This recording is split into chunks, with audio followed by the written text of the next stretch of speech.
오늘 또 복음이란 무엇인가 이 제목으로 말씀을 드리고자 합니다. 오늘 본문의 말씀은 고린도전서 1장 18절에서 21절 말씀입니다. 십자가의 도가 멸망하는 자들에게는 미련한 것이요 구원을 얻는 우리에게는 하나님의 능력이라. 기록된 바 내가 지혜 있는 자들의 지혜를 멸하고 총명한 자들의 총명을 폐하리라 하였으니 지혜 있는 자가 어디 있느뇨? 선비가 어디 있느뇨? 이 세대의 변사가 어디 있느뇨?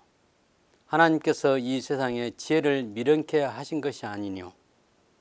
하나님의 지혜에 있어서는 이 세상이 자기 지혜로 하나님을 알지 못하는 거로 하나님께서 전도에 미련한 것으로 믿는 자들을 구원하시기를 기뻐하셨도다.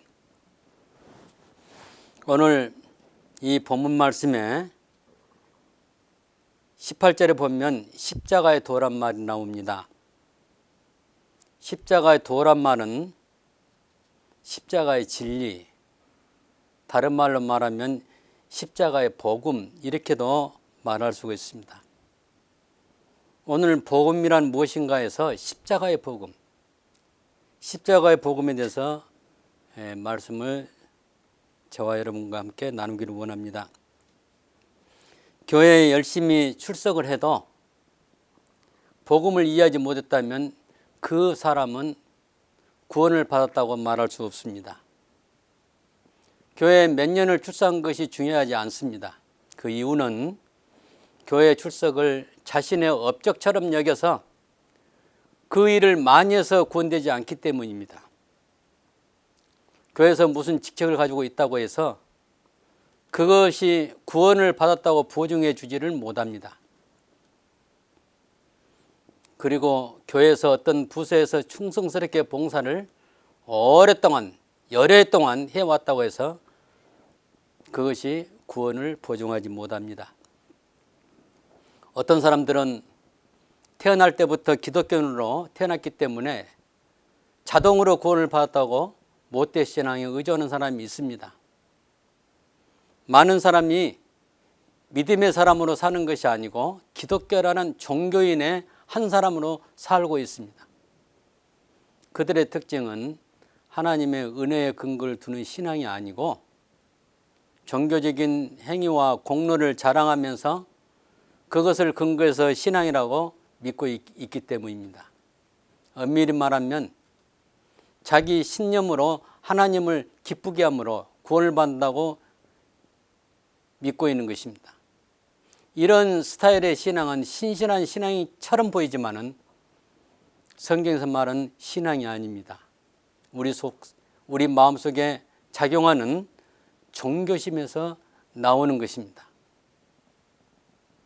오늘 민족적으로 불교와 미신에 길들여져서 도덕적으로 어떤 공을 세우면 그것 때문에 상을 받는다고 생각해 왔습니다.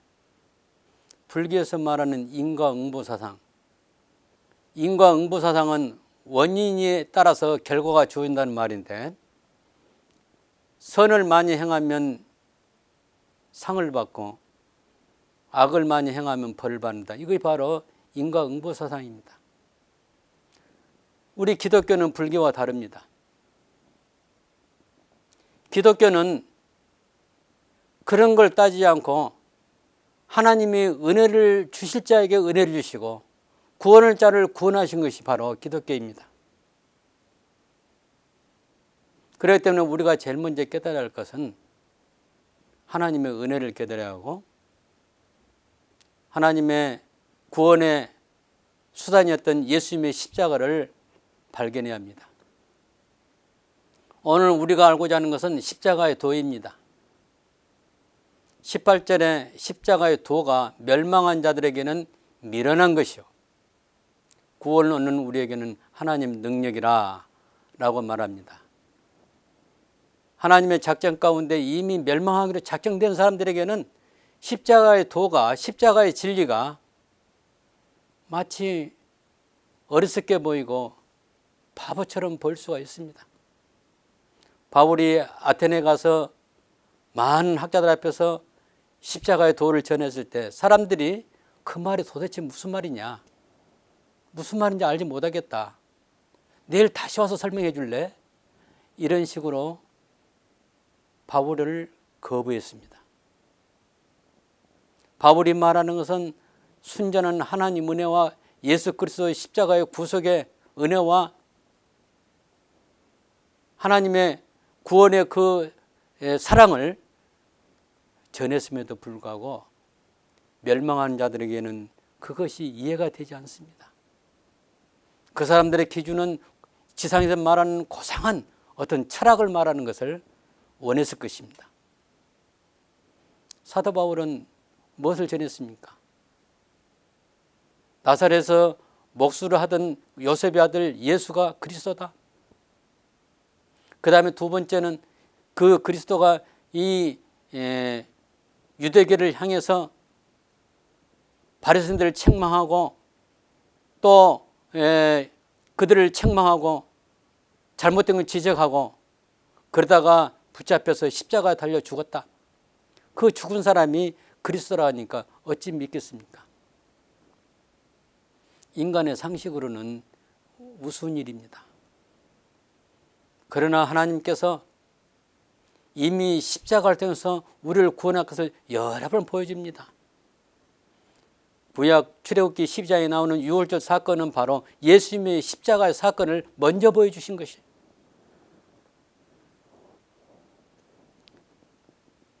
이스라엘 백성이 애굽에서 출애굽할 때 마지막 날 밤 하나님께서 모세에게 지시하기를 모든 가가호 집집마다 소나 양이나 염소를 잡아서 그 피를 문 설주와 임방에 바르고 고기는 날이 새기 전에 다 먹어라. 그때 하나님의 마지막 재앙으로 장자를 죽이는 심판이 있었을 때 그 피가 있는 이스라엘 백성들에게는 아무 피해가 없었고 애굽 사람의 가정에는 짐승이나 사람이나 장자에 해당된 모든 그 생물체들은 다 죽었습니다. 여기서 유월절의 어린 양은 바로 예수님의 십자가를 말하는 것입니다.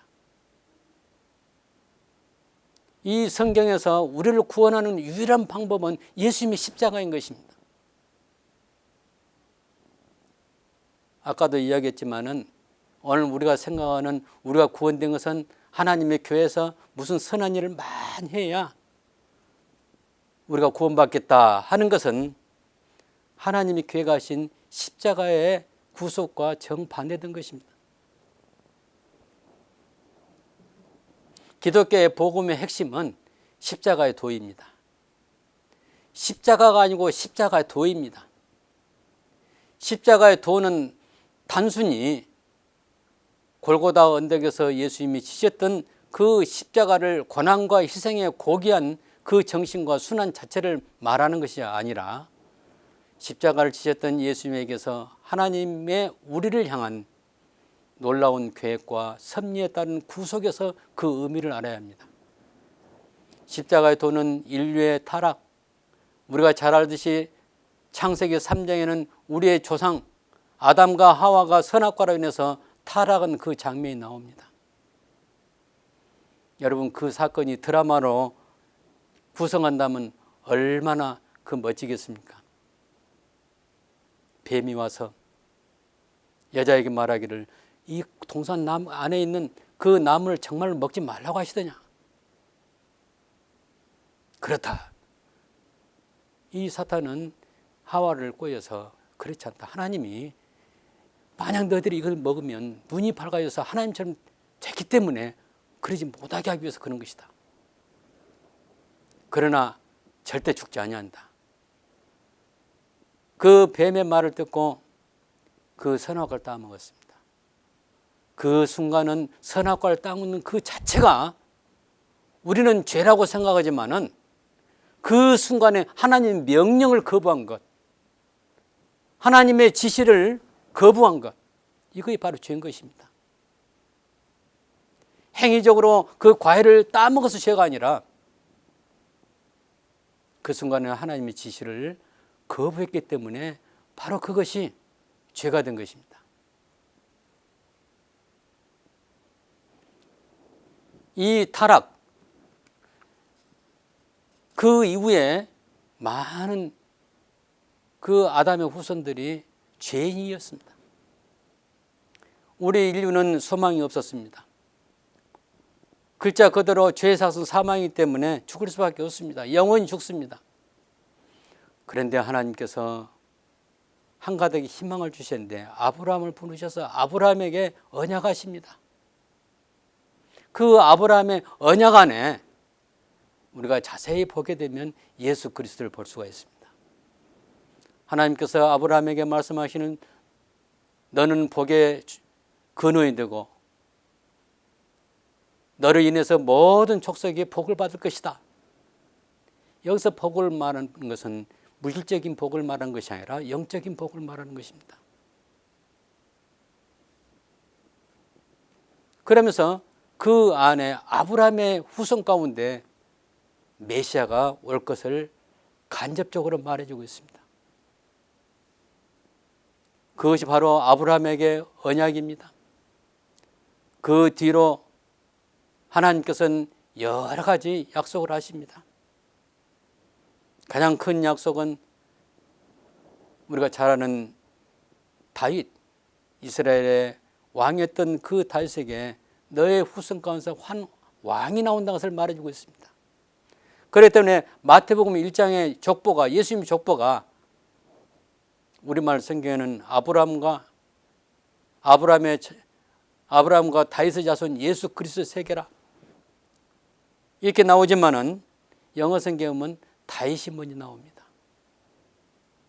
다윗에게 언약했고 아브라함의 후손으로서 예수 그리스도가 오셨는데 그 족보를 설명한 것이 마태복음 1장에 나온 족보입니다. 하나님께서는 아브라함에게 언약하셨고 그것을 역사 안에서 계속 이루어가시는데 그것을 간략하게 볼 수 있는 것이 바로 마태복음 1장 예수님의 족보입니다. 하나님께서는 아브라함을 통한 하나님의 언약과 그 언약을 이루는 과정과 완성에 이르기까지 택한 백성에 대한 구속의 은혜를 말하고 있습니다. 단지 이 은혜가 예수님의 십자가의 죽으심으로 표현됐던 것뿐입니다. 십자가의 도를 아는 것은 인간의 지혜로 아는 것이 아닙니다. 오직 성령께서 우리의 영혼의 눈과 귀를 열어서 알게 하십니다. 그래서 본문 19절에 내가 지혜 있는 자들의 지혜를 멸하고 청명한 자의 청명을 피하리라. 이것은 이사야서 29장 14절을 인용한 말씀입니다. 인간의 지식과 지혜로 십자가라는 그 단어의 뜻을 알고 십자가에서의 희생정신과 고통을 안다고 해서 십자가를 아는 것이 아닙니다. 이것은 영적인 의미가 있기 때문에 성령께서 인도하시고 깨닫게 하시고 그 뜻을 알려주시지 아니하면 십자가의 복음을 알 수가 없는 것입니다. 그러므로 우리는 성경을 읽을 때 십자가의 도를 중심으로 읽어야 합니다. 한마디 말하면 성경을 읽을 때 성경을 이해하는 키워드가 바로 예수님의 십자가인 것입니다. 그 십자가는 키워드로 구약 성경을 열어갈 수가 있고 신약 성경을 열어갈 수가 있습니다. 그런데 어떤 사람들은 십자가 도를 사용하지 않고 인간의 행복, 인간의 성공, 우리의 성공, 우리의 축복 이런 낱말로 성경을 보기 때문에 성경이 이상하게 해석이 됩니다. 우리는 순전히 내 자신을 비우고 성령을 힘입어서 성령의 인도로 성경 말씀을 알아가야 합니다. 이것은 하나님께서 일부러 지혜는 자의 지혜를 폐하고 청명한 자의 청명을 폐하신 이유가 바로 여기가 있습니다. 오직 이 십자가의 도는 우리 인간의 지혜와 인간의 청명으로 알아진 것이 아니라 인간의 지식으로 알아진 것이 아니라, 수학적인 공식으로 알아진 것이 아니라 성령께서 우리 영적인 눈과 귀를 열어서 보여주시고 듣게 하시고 깨닫게 하십니다. 그러므로 여러분이 성경을 읽을 때 성령님의 안내를 받아서 이 도를 깨닫게 해달라고 먼저 기도하고 성령의 인도를 받아서 하나님 말씀을 읽어 내려가셔야 합니다.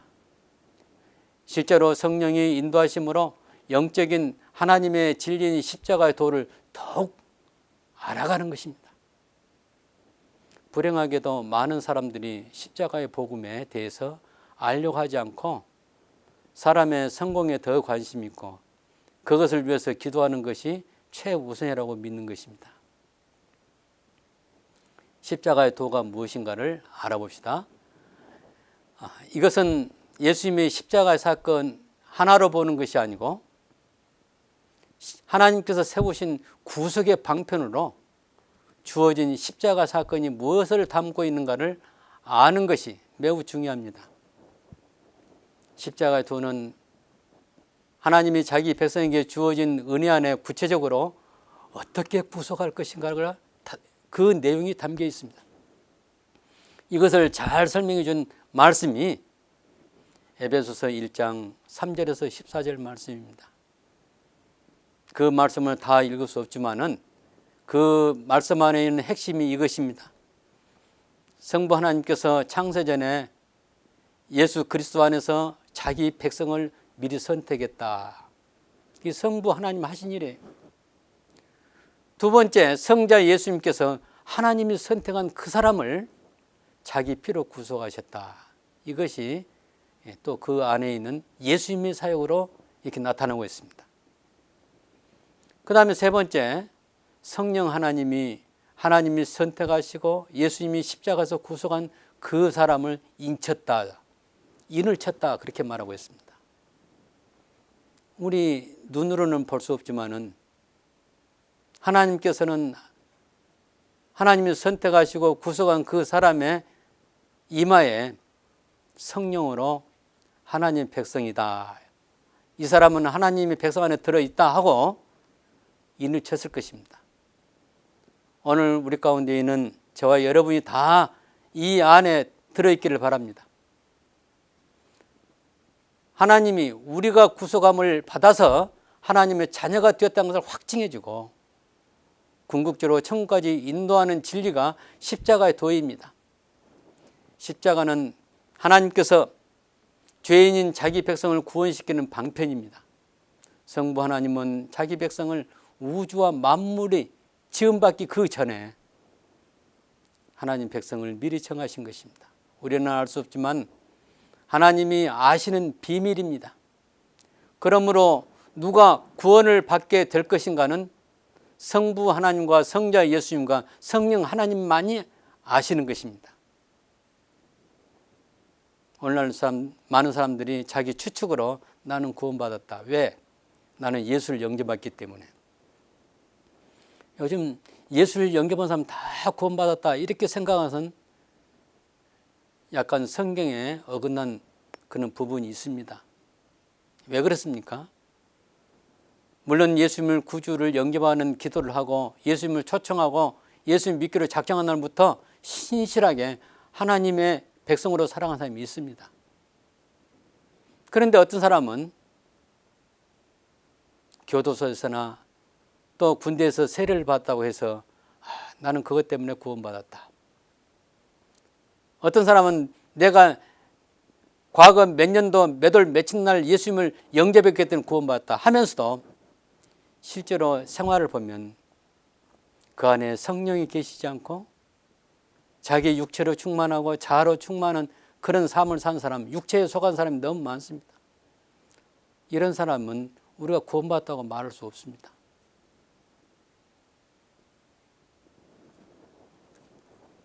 이런 사람은 또한 성령님이 함께 하신다고 볼 수 없습니다. 그래서 우리가 맹목적으로 예수님을 영접해서 구원받았다는 그런 논리로 생각하는 사람은 잘못될 수가 있다는 사실입니다. 하나님의 자녀로 태어난 사람은, 영적으로 다시 태어난 사람은 요한복음 3장 3절에서 5절에 있는 말씀처럼 물과 성령으로 거듭난 사람은 그 안에 그리스도의 생명이 있기 때문에 그 영적인 생명이 그대로 자라고 있는 것입니다. 날마다 자라고 있는 것입니다. 그 모습은 바로 어디서 나타납니까? 생활 속에서 얼마나 하나님과 가까이 하고 생명의 떡을 먹고 영혼의 호흡을 하면서 날마다 이렇게 성경 말씀과 기도로서 살아간 사람이 있습니다. 사랑하는 성도 여러분, 우리가 이제 다른 생각에 매여서는 안 됩니다. 우리 자신의 생각으로 내가 예수를 영접했기 때문에 구원받았다, 그것이 아닙니다. 하나님이 구원하시는 원칙은 우리 조상 아담부터 흘러오는 그 죄를 멸하고 그 죄로 오염되어 있는 그 죄인을 어린 양의 피로 속죄하는 것입니다. 누군가 내 죄를 대신해서 피 흘려 죽어야 하는 것입니다. 구약에서는 어린 양이나 송아지가 피를 흘려 속죄하는 제물이 되어서 하나님 백성을 죄로부터 용서받게 하신 것입니다. 그러나 마지막 제물로 드려진 그 제물은 바로 어린 양을 대신해서 예수님께서 십자가 달리셨는데 예수님 자신이 그 제물이신 것입니다. 예수님께서 스스로 속죄양이 되셔서 우리 죄, 우리 각자의 죄를, 우리 각자의 이름을 불러가면서 우리의 죄를 다 용서해 주셨습니다. 사랑하는 성도 여러분, 우리 예수님의 십자가, 그 피가 우리 죄를 용서했던 것입니다. 유월절 그 사건에서 가장 중요한 핵심의 말이 한마디 있다면 내가 피를 볼 때 넘어가리라, 이 말씀이 입합니다. 그 피를 볼 때, 문설주에 발린 그 피를 볼 때 그 사람의 집을 넘어가는 것입니다.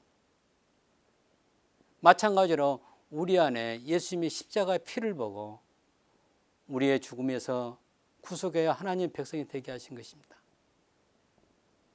이와 같이 우리 죄를 사하여 주시는 것은 예수님의 피로서 되는 것입니다. 이방인들에게는 이 십자가의 도가 미련하게 보이고 저주스러운 죽음으로 보이지만은 구원을 얻는 신자들에게는 하나님의 능력인 것입니다. 이 사실을 예수님과 관계해서 나의 사건이라고 믿는 사람들은 십자가의 속죄가 곧바로 자신의 사건이 되는 것입니다. 그러나 지식적으로 알거나 나와 관계가 없는 사건이라고 여기는 사람에게는 속죄가 이루어질 수 없습니다. 뿐만 아니라 그 사람에게는 미련하게 보이는 어리석은 일이 될 것입니다. 십자가의 도는 멸망한 자들에게 미련하게 보이는 것입니다. 한마디로 인간적인 상식으로 이해가 되지 않기 때문에 미련하게 보이는 것입니다. 바울이 아시아와 유럽, 마게도냐와 로마에게까지 이 도를 전할 때 사람들은 이해를 못했습니다. 바울이 아덴에서 예수님의 십자가와 부활을 전할 때 이해하지 못하고 조롱했던 것처럼 많은 곳에서 이해하지 못하고 도리어 바울과 그 같이 동행한 사람들을 쫓아내고 박해됐습니다. 그래도 하나님의 은혜는 바울이 전한 그 지역마다 하나님의 백성을 예배 두셔서 구원하셨습니다. 사랑하는 성도 여러분, 오늘 이 말씀을 듣는 여러분들이 지금까지 내가 추구했던 것 무엇인가? 잘못된 추구를 했다면 버리시고 예수님의 십자가 앞에서 새로워지기를 바랍니다. 십자가의 도, 하나님의 은혜가 여러분과 여러분 가정에 함께하기를 바랍니다.